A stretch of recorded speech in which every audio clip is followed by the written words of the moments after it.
السلام علیکم ورحمۃ اللہ وبرکاتہ۔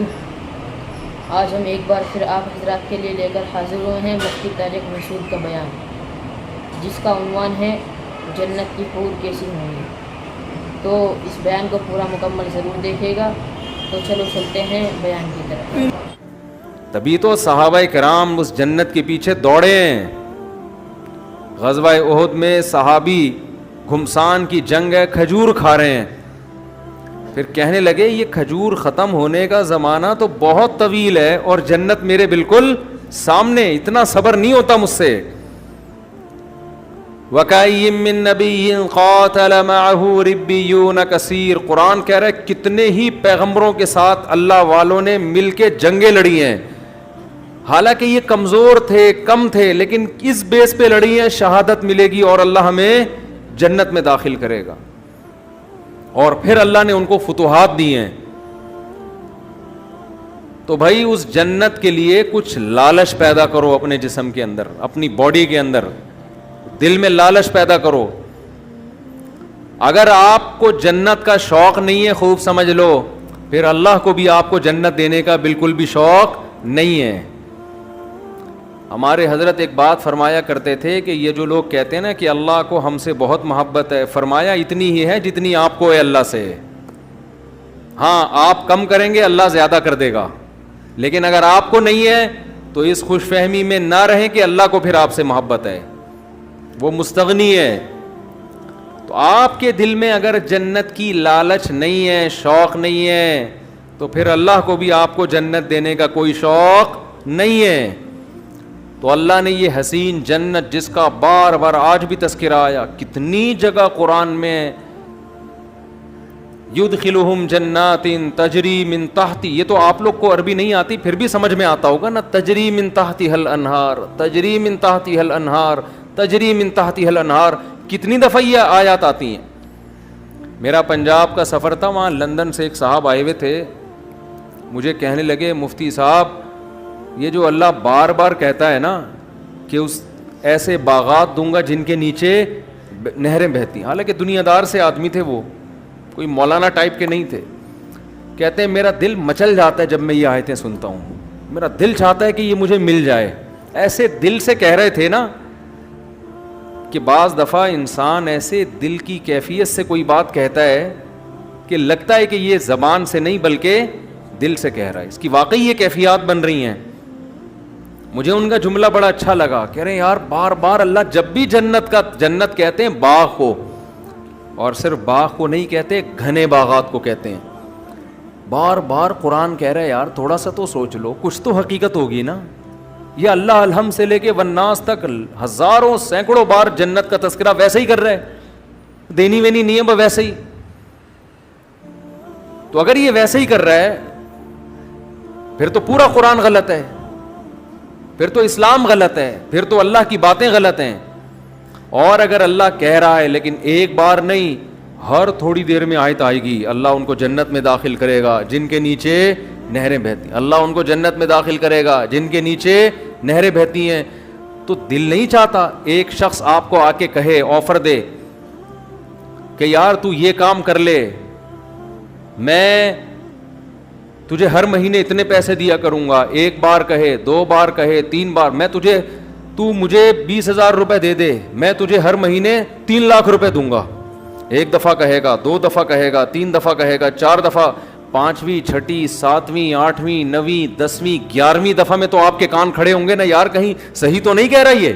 آپ تحقیق شروع کر دو گے، یار اگر یہ سچ کہہ رہا ہے تو 20,000 میں 3 لاکھ مل رہے ہیں، تو کون پاگل ہے جو نہیں دے گا؟ تو بھائی اللہ کہہ رہا ہے، وہ آدمی تو پھر بھی جھوٹا ہو سکتا ہے۔ اللہ بار بار کہہ رہا ہے، یہ میں صرف قرآن میں نہیں کہہ رہا، قل ما كنت بدعا من الرسل، اے نبی ان سے کہہ دیجئے میں نیا نبی نہیں ہوں کوئی کہ میں اس کائنات میں پہلا بندہ پیدا ہوا ہوں جو جنت کی باتیں کر رہا ہوں، میں پہلا تھوڑی ہوں، مجھ سے پہلے موسیٰ یہ باتیں کر کے گئے ہیں، داؤد یہ باتیں کر کے گئے ہیں، سلیمان یہ باتیں کر کے گئے ہیں، عیسیٰ نے بھی یہی کہا۔ آج تورات اور انجیل اٹھا کے دیکھو، اتنی تحریف ہو گئی، جنت کا وہی نقشہ نظر آئے گا جو قرآن بیان کر رہا ہے، اس میں تحریف نہیں ہوئی ہے۔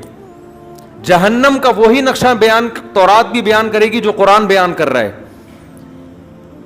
قرآن کہہ رہے قل ما کنت بدعا من الرسل، اے نبی ان سے کہہ دیجئے میں کوئی نیا پیغمبر نہیں ہوں، مجھ سے پہلے سارے پیغمبر یہی باتیں کر کے گئے ہیں، تو کیوں ایمان نہیں لے کر آتے اللہ کی باتوں پر؟ آپ کہو گے کہ اللہ تو دکھا کیوں نہیں دیتا ایک دفعہ ہمیں؟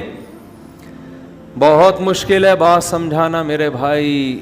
آپ کے دل میں یہ بات آ رہی ہوگی اللہ ذرا سی جھلک دکھا دے. چلو میں آپ سے کہتا ہوں تھوڑی دیر کے لیے فرض کر لو اللہ ذرا سا جنت سے پردہ ہٹا دے, اللہ بتا دے کہ یہ الفلاحیہ مسجد کے گیٹ ہے نا, اس کے پیچھے میں نے تھوڑی دیر کے لیے جنت سجا دی, ذرا جھانک کے دیکھ لو. اور ہم نے جھانک کے دیکھا تو ہمیں کیا نظر آیا؟ ہمیں ایک عظیم دنیا نظر آئی. تھوڑی دیر کے لیے فرض کر لیں ہم دیکھ لیں تو ہمارا ہوگا کیا؟ کیا پھر ہم پھر بھی اسی طرح ڈھیلے رہیں گے ہم جیسے اب ہیں؟ تھوڑی دیر کے لیے فرض کر لیں کہ ایک شخص کہتا ہے میں نے ایک ایسا باغ بنایا ہے. لوگ تفریح پہ جاتے ہیں نا, چترال جاتے ہیں تفریح کے لیے, اور وہ کیا ہے چترال میں جو ہائٹ کی جگہ ہے, ایک تو یار داریل, دماغ پہ بھی چشمہ لگنا چاہیے انسان کے, صرف آنکھوں کے لیے نہیں. وہ اسکردو جاتے ہیں, اور سوات مردان جاتے ہیں, کاغان ناران جاتے ہیں. تو جو جا کر آتا ہے اپنے دوستوں کو ایسی لمبی لمبی پھینک کے بتا رہا ہوتا ہے ابے یہ, حالانکہ ہوتا بھی ہے خوبصورت علاقے ہیں, لیکن تھوڑا اور زیادہ کر کے بتا رہا ہوتا کیونکہ یہ گیا نہیں ہوتا نا اس کو شو مارنے کے لیے. ہم بچپن میں تو ہم ایسا بہت کرتے تھے, ابے بھائی ایسی چیز ہے, ہم تاکہ اس کو نا تھوڑا سا بھرم رہے ہیں اس کے اوپر, اور یہ احساس کمتری میں مرتا چلا جائے کہ میں کیوں نہیں گیا. بچے یہ شو بازی والا کام بہت کرتے ہیں. لیکن واقعی اب آپ ایسی جگہ سے گھوم پھر کر آئے, اب آپ اپنے دوست کے سامنے نقشہ کھینچ رہے ہو, یار میں ایسی جگہ گیا جہاں خوبصورت گھنے باغات تھے, جہاں بہترین, جہاں کے لوگ ایک الگ ہی قوم رہ رہی تھی وہاں پہ. میں نے اس قوم سے انٹرویو لیا, ان کے چہرے بہت خوبصورت, صحتیں بہت اچھی. ان لوگوں سے ہم نے پوچھا تو انہوں نے کہا ہم اس باغ میں لاکھوں سال سے رہ رہے ہیں, ہم پر موت نہیں آتی. یہ ایسا پانی ہے ان چشموں کا جو پی لے تو یہ آب حیات ہے, اسے زندگی میں کبھی بھی موت نہیں آئے گی. کوئی دیکھ کر آئے آپ کے دوستوں میں سے, آپ نے کہا کہ وہاں ایسے خوبصورت باغات, پھل درختوں پہ لدے ہوئے ہیں, اور پھلوں کے بوجھ سے درختوں کی ٹہنیاں زمین کو چھو رہی ہیں, قطوفھا دانیہ, جیسے قرآن نقشے کھینچتا ہے.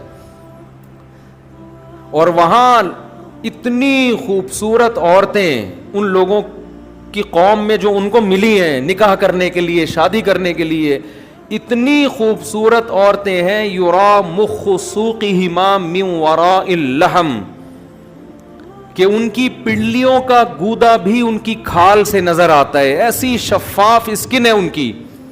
جب نبی نے بتایا نا صحابہ کو کہ اللہ نے جو یاقوت اور مرجان سے زیادہ خوبصورت حوریں جنت میں پیدا کی ہیں, ان کی جو پنڈلیوں کا گودا ہے وہ بھی باہر سے نظر آئے گا, اتنی ٹرانسپیرنٹ اسکن ہوگی ان کی. صحابہ نے عرض کیا یا رسول اللہ یہ کیسے ممکن ہو کہ ایک ہے انسان, حور ہوگی تو انسان ہی نا, کوئی روبوٹ تھوڑی ہے, کوئی مشین تھوڑی ہے انسان, لیکن اس کی اسکن میں اس کی کھال اتنی شفاف, یہ کیسے ممکن ہے؟ تو آپ نے فرمایا کیا تم نے قرآن میں پڑھا نہیں ہے کأنہن الیاقوت والمرجان, میرا رب جنت کی حور کی تعریف کے لیے کہتا ہے جنت کی حوریں ایسی ہیں جیسے یاقوت اور مرجان. تو کیا یاقوت کے پتھر میں موتی میں دھاگا داخل کیا جائے وہ باہر سے نظر نہیں آتا کیا؟ حالانکہ کتنا ہارڈ ہوتا ہے, کتنا سخت ہوتا ہے, اس کے باوجود بھی وہ باہر سے نظر آتا ہے. تو یہ تو دنیا میں اللہ نے ایسی حسین چیزیں, ایسے پتھر پیدا کیے ہوئے ہیں جو اتنے شفاف ہوتے ہیں کہ آپ ان کے اندر ان کا دھاگا نظر آ رہا ہوتا ہے. تو جنت کی حور تو جنت کی حور ہے, یہ تو دنیا میں اس کی مثالیں ملتی ہیں. تو مجھے بتاؤ اگر کوئی آپ کو آ کے بتائے یار ایسا علاقہ دیکھ کے آیا ہوں, وہاں ایسی خوبصورت عورتیں, اور وہاں لوگ کبھی بیمار نہیں ہوتے. جیسے میں گلگت گیا نا تو 80 سال لوگوں کی عمریں, وہاں لوگ بتا رہے ہیں ہم 80 سال نہیں, ہم 80 لاکھ سال سے زندہ ہیں. اور یہاں کے بارے میں رپورٹ یہ ہے کہ یہاں کسی کو موت نہیں آتی. یہاں محبت اتنی ہے آپس میں کہ کبھی کسی کا جھگڑا کسی سے نہیں ہوتا. لا يسمعون فيها لغوا ولا تأثیما, قرآن کہتا ہے کبھی کوئی بیکار بات, کوئی لغو بات. یہاں تو ایک بیان دو, نیچے کمنٹس میں کچھ اچھے اور کچھ اسٹیبلشمنٹ کا پٹھو. اب اسٹیبلشمنٹ کے تانے کیوں دے رہے ہو؟ اب تو اسٹیبلشمنٹ اس کے خلاف ہے بھائی. ہمیں کہتے تھے نا اسٹیبلشمنٹ کے پٹھو ہیں, یہ حکومت کے پٹھو ہیں. اب تو حکومت بھی گئی, اسٹیبلشمنٹ بھی آپ کے ساتھ ہے. اب اگر میں حمایت کر رہا ہوں تو کم از کم اب تو یہ نہ بولو نا کہ اسٹیبلشمنٹ کے پٹھو ہیں. تو آدمی کی کھوپڑی گھومتی ہے نا کہ یار تم کیا کر رہے ہو, کچھ بولنے ہی نہیں دیتے. آپ تبصرہ کرو لیکن غلط بیہودہ الزام تو نہ لگاؤ نا.